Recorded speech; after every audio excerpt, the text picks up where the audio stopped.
Gracias por poner me gusta al video, por suscribirte y dar clic en la campana de notificaciones. Muchas, pero muchas gracias por tus comentarios. Nos enriquece mucho esta jornada bíblica anual. Muchos versículos bíblicos confirman claramente el poder que tiene la palabra de Dios. Hebreos capítulo 4, verso 12 dice lo siguiente: pues la palabra de Dios es viva y poderosa. Es más cortante que cualquier espada de dos filos.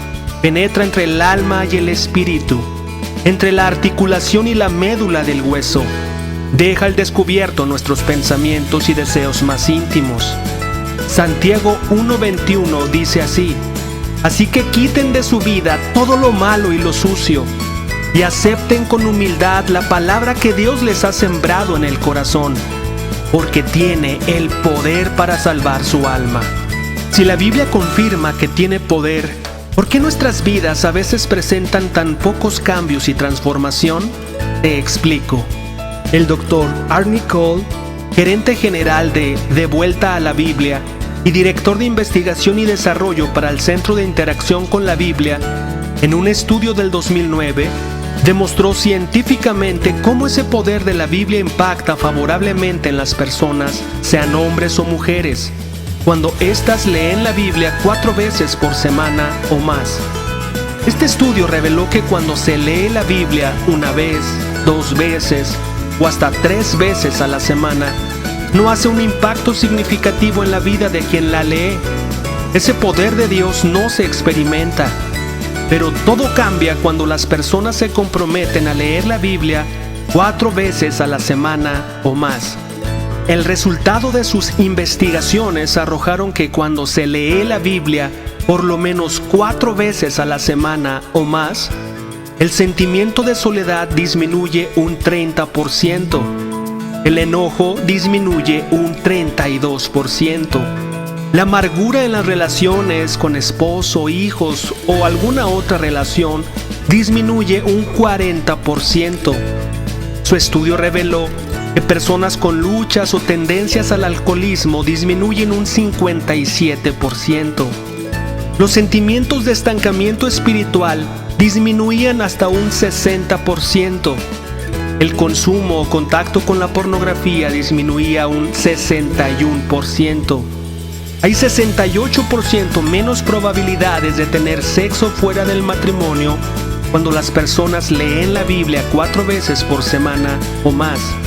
74% menos probabilidades de caer en apuestas y juegos de azar. No solo disminuían todas estas tendencias a las tentaciones que experimentamos también. Este estudio reveló que aumentaba lo siguiente cuando se leía la Biblia 4 veces por semana o más. Aumentaba un 228%, es más probable de compartir tu fe con otros. Aumentaba un 231% el porcentaje de que tú aconsejaras a otros. También este estudio reveló un aumento por el 407% más, que hay más probabilidades de que tú memorices las escrituras. También arrojó un 200% en que aumentaba tu fe cuando es acompañada esa lectura con oración. Así que la palabra de Dios nos dice en ella misma que tiene poder. Los resultados científicos comprueban esto con datos irrefutables. Por venir a escuchar la Biblia hoy, has tomado una excelente decisión. Felicidades. Eres bienvenida, eres bienvenido. Por favor, pausa el video y haz una oración a Dios para que te dé fortaleza, sabiduría, entendimiento y coraje para practicar su palabra. Comenzamos.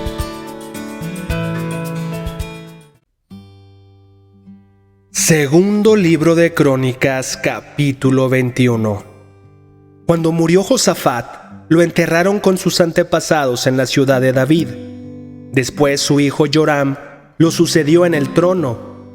Los hermanos de Joram, los otros hijos de Josafat, fueron Azarías, Jehiel, Zacarías, Azariaú, Micael, Cefatías. Todos estos fueron hijos de Josafat, rey de Judá. Su padre había dado a cada uno de ellos regalos valiosos de plata, oro y objetos costosos, y también les dio algunas de las ciudades fortificadas de Judá. Pero designó a Joram para que fuera el siguiente rey porque era el hijo mayor. Sin embargo, cuando Joram se afianzó firmemente en el trono, mató a todos sus hermanos y a algunos de los otros líderes de Judá. Joram tenía 32 años cuando subió al trono y reinó en Jerusalén 8 años. Sin embargo, siguió el ejemplo de los reyes de Israel y fue tan perverso como el rey Acab, porque se había casado con una de las hijas de Acab. Así que Joram hizo lo malo a los ojos del Señor. No obstante, el Señor no quiso destruir la dinastía de David, porque había hecho un pacto con David y le había prometido que sus descendientes seguirían gobernando, brillando como una lámpara por siempre. Durante el reinado de Joram, los edomitas se rebelaron contra Judá y coronaron a su propio rey. Entonces Joram marchó con todo su ejército y todos sus carros de guerra. Los edomitas rodearon a Joram y a los comandantes de sus carros, pero él los atacó de noche al abrigo de la oscuridad. Aún así, Edom ha sido independiente de Judá hasta el día de hoy. La ciudad de Libna también se rebeló por ese mismo tiempo. Todo esto ocurrió porque Joram había abandonado al Señor, Dios de sus antepasados. Había construido santuarios paganos en la zona montañosa de Judá y había inducido a la gente de Jerusalén y de Judá a apartarse del buen camino y a entregarse a dioses paganos. Luego el profeta Elías le escribió la siguiente carta a Joram: «Esto dice el Señor, Dios de tu antepasado David: tú no has seguido el buen ejemplo de tu padre, Josafat, ni el de tu abuelo Asa, rey de Judá. En cambio, has sido tan perverso como los reyes de Israel. Has llevado al pueblo de Jerusalén y de Judá a rendir culto a los ídolos, tal como lo hizo el rey Acab en Israel. Incluso has matado a tus propios hermanos, hombres que eran mejores que tú. Por eso ahora el Señor está a punto de herirte con un fuerte golpe a ti, a tu pueblo, a tus hijos, a tus esposas y a todo lo que te pertenece. Sufrirás una grave enfermedad abdominal que se empeorará cada día hasta que se te salgan los intestinos». Después el Señor incitó a los filisteos y a los árabes, pueblos que vivían cerca de los etíopes, para que atacaran a Joram.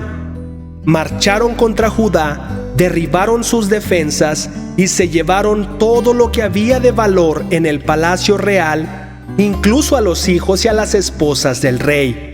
Solo quedó con vida Ocosías, el menor de sus hijos. Después de todo esto, el Señor afligió a Joram con una enfermedad intestinal incurable. Cada día empeoraba y, al cabo de 2 años, se le salieron los intestinos por causa de la enfermedad y murió con terribles dolores.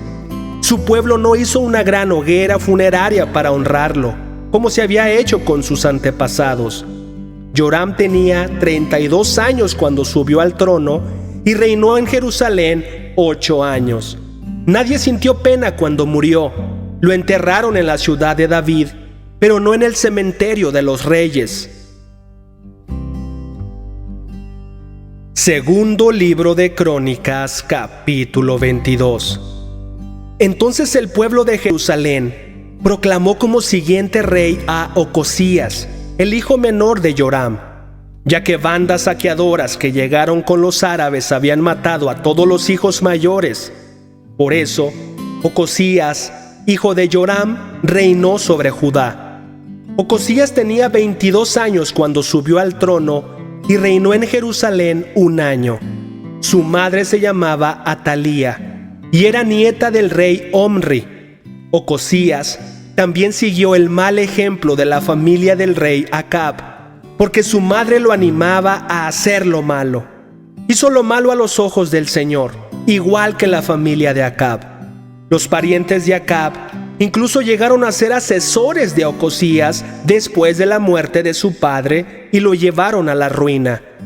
Siguiendo su mal consejo, Ocosías se unió a Joram, hijo del rey Acab de Israel, en su guerra contra el rey Hazael de Aram en Ramot de Galaad, cuando los arameos hirieron a Joram en la batalla. Él regresó a Jezreel para recuperarse de las heridas que había recibido en Ramot. Como Joram estaba herido, el rey Ocosías de Judá fue a visitarlo a Jezreel. Ahora bien, Dios había decidido que esta visita sería la ruina de Ocosías.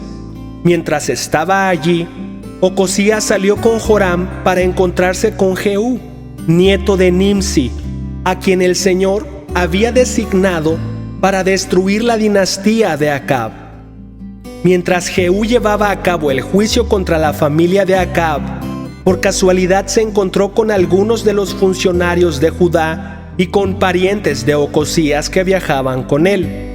Entonces Jehú los mató a todos. Luego los hombres de Jehú buscaron a Ocosías y lo encontraron escondido en la ciudad de Samaria. Lo llevaron ante Jehú, quien lo mató. Ocosías recibió un entierro digno, porque la gente decía: era el nieto de Josafat, un hombre que buscó al Señor con todo el corazón. Pero ninguno de los sobrevivientes de la familia de Ocosías estaba en condiciones de gobernar el reino. Cuando Atalía, la madre del rey Ocosías de Judá, supo que su hijo había muerto, comenzó a aniquilar al resto de la familia real de Judá. Pero Josaba, hermana de Ocosías e hija del rey Joram, tomó a Joás, el hijo más pequeño de Ocosías, y lo rescató de entre los demás hijos del rey que estaban a punto de ser ejecutados. Josaba puso a Joás con su nodriza en un dormitorio. De esa manera, Josaba, esposa del sacerdote Joiada y hermana de Ocosías, escondió el niño para que Atalía no pudiera asesinarlo. Joás permaneció escondido en el templo de Dios durante 6 años, mientras Atalía gobernaba el país. Salmos capítulo 83, versículos del 1 al 8. Oh Dios, no guardes silencio, no cierres tus oídos, no te quedes callado, oh Dios. ¿No oyes el alboroto que hacen tus enemigos? ¿No ves que tus arrogantes adversarios se levantan? Inventan intrigas astutas contra tu pueblo. Conspiran en contra de tus seres preciados. Vengan, dicen, exterminemos a Israel como nación. Destruiremos hasta el más mínimo recuerdo de su existencia. Efectivamente, esta fue su decisión unánime. Firmaron un tratado de alianza en tu contra. Los edomitas y los ismaelitas, los moabitas y los agarenos, los giblitas, los amonitas y los amalecitas, y los habitantes de Filistea y de Tiro. Asiria también se unió a ellos y se alió con los descendientes de Lot. Proverbios capítulo 21, versículo 1. El corazón del rey es como un arroyo dirigido por el Señor, quien lo guía por donde Él quiere. Hechos capítulo 17, versículos 16 al 34. Mientras Pablo los esperaba en Atenas, se indignó profundamente al ver la gran cantidad de ídolos que había por toda la ciudad. Iba a la sinagoga para razonar con los judíos y con los gentiles temerosos de Dios, y hablaba a diario en la plaza pública con todos los que estuvieran allí. También debatió con algunos filósofos epicúreos y estoicos. Cuando les habló acerca de Jesús y de su resurrección, ellos dijeron: ¿qué trata de decir este charlatán con esas ideas raras? Otros decían: parece que predica de unos dioses extranjeros. Entonces lo llevaron al concilio supremo de la ciudad. Ven y háblanos sobre esta nueva enseñanza, dijeron. Dices cosas bastante extrañas y queremos saber de qué se trata. Cabe explicar que todos los atenienses, al igual que los extranjeros que están en Atenas, al parecer pasan todo el tiempo discutiendo las ideas más recientes. Entonces Pablo, de pie ante el concilio, les dirigió las siguientes palabras: hombres de Atenas, veo que ustedes son muy religiosos en todo sentido, porque mientras caminaba, observé la gran cantidad de lugares sagrados, y uno de sus altares tenía la siguiente inscripción: a un Dios desconocido. Este Dios, a quien ustedes rinden culto sin conocer, es de quien yo les hablo. Él es el Dios que hizo el mundo y todo lo que hay en él. Ya que es el Señor del cielo y de la tierra, no vive en templos hechos por hombres, y las manos humanas no pueden servirlo, porque Él no tiene ninguna necesidad. Él es quien da vida y aliento a todo y satisface cada necesidad. De un solo hombre creó todas las naciones de la tierra. De antemano decidió cuándo se levantarían y cuándo caerían, y determinó los límites de cada una. Su propósito era que las naciones buscaran a Dios y, quizá, acercándose a tientas, lo encontraran, aunque Él no está lejos de ninguno de nosotros, pues en Él vivimos, nos movemos y existimos. Como dijeron algunos de sus propios poetas, nosotros somos su descendencia.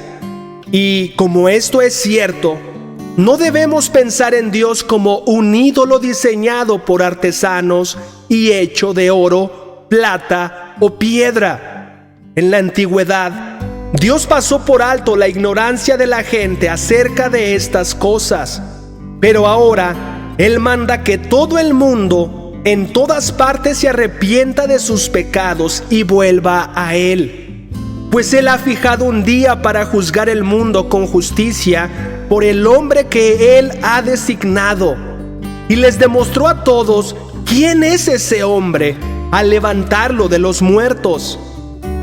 Cuando oyeron a Pablo hablar acerca de la resurrección de los muertos, algunos se rieron con desprecio, pero otros dijeron: queremos oír más sobre este tema más tarde.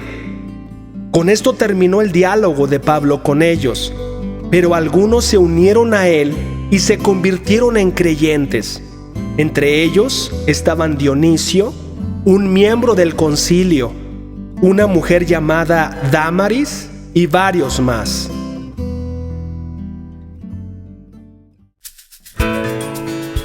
¿Has visto qué práctico, claro y directo es Dios con el ser humano?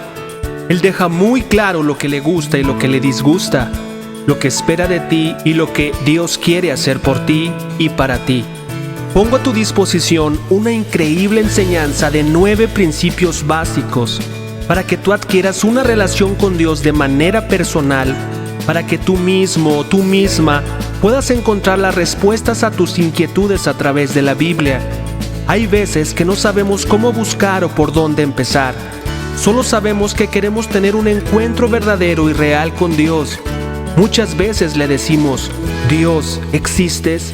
Quiero conocerte.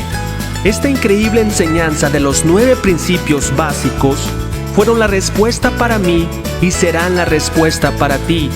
Esta enseñanza es presencial o virtual.